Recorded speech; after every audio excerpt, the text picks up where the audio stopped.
Il-garanzija li nżamm ir-ritmu li pajjiżna qabad fis-settur turistiku u billi ma jkunx hemm bidla fid-direzzjoni. Tkellem dwar dan is-Segretarju Ġenerali tal-Organizzazzjoni għat-Turiżmu fih dan in-Nazzjonijiet Magħquda. Għalli għażel il-poplu Malti iżda mill-esperjenza tiegħu kellu parir xjati. And I know that's up to Maltese people to decide that.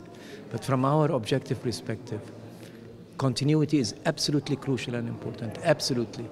I have seen examples of excellent things that were started, and then because of a certain political change or change within one political system, you reverse and you go back and you start all over again. Fl-esperjenza tiegħu ta' Segretarju Ġenerali ta' din l-Organizzazzjoni Dinjija, taleb Rifai nota kif l-amministrazzjoni ta' pajjiżna hija fost l-aqwa fid-dinja fis-settur turistiku. With regard to the bigger picture of tourism altogether in Malta, I must say something that we have here today one of the best tourism administration that I can see.